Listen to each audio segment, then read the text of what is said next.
I have a chicken foot.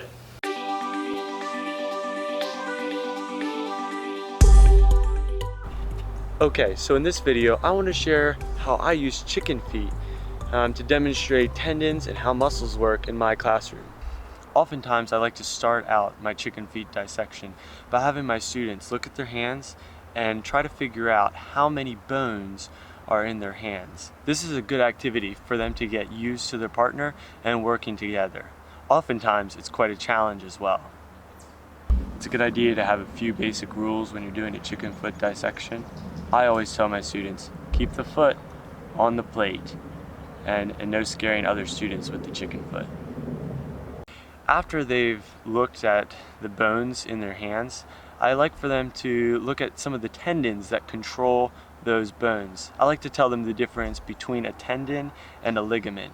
Ligaments link bone to bone, tendons tie muscles together. Feel free to show them some of the tendons in their body.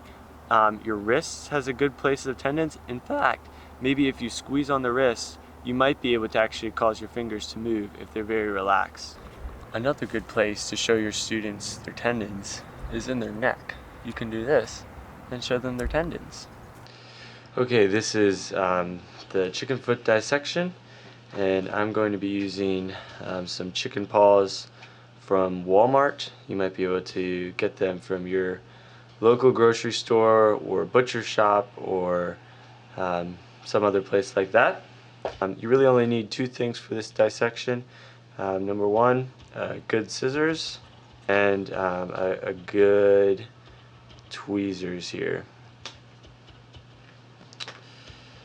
Okay, here's our chicken paw, and I'll let you take a nice look at that there.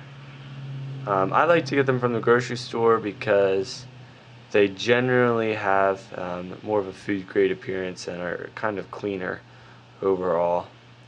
The first thing I have the students do as they're looking at their chicken paw is I have them try to figure out how many bones are in each chicken paw or in each finger, and I have them count it up, and they look at that, and normally I don't really correct them as much. I'm just looking for them to be thinking about where the joints are and where the bones are moving.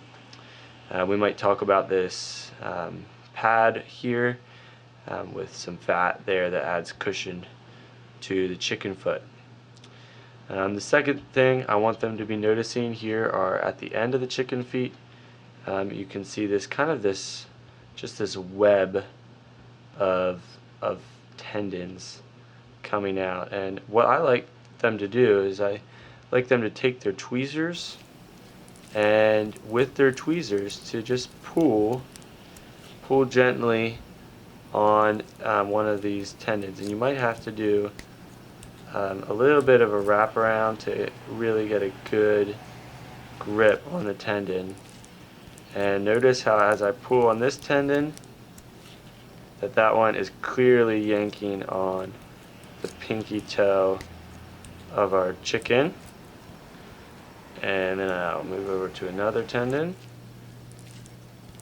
here, and this one is clearly yanking on the middle finger of our chicken foot, and we're going to make a cut down the top of the foot.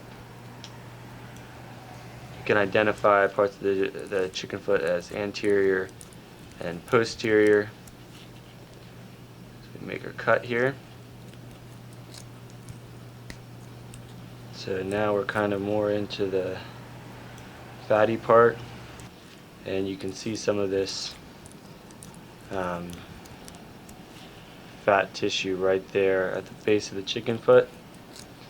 And now we can sort of just start to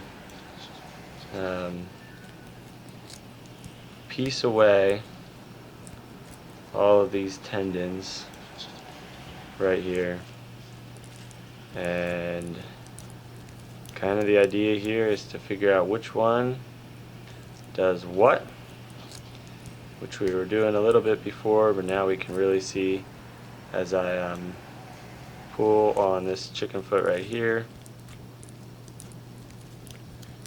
This tendon is connected up to that toe. This one here is really connected to the middle toe. Just that middle toe that's wiggling.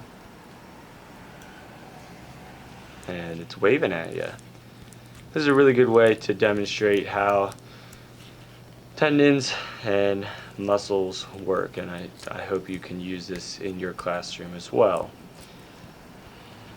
After this, I might have them take a scissors and they can just start hacking wherever they want. So if they want to try to cut a toe apart and see the joint here of the toe, I just kind of let them go all in.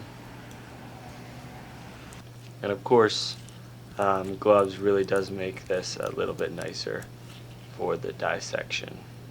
So this has been a chicken foot dissection, and I hope it is helpful to you. And when you're finished dissecting the chicken feet, one of the best ways to get rid of them is simply to hold the chicken foot in your hand, and on the bottom of your glove just slowly lift that up, and the chicken foot is in the bag ready to throw away.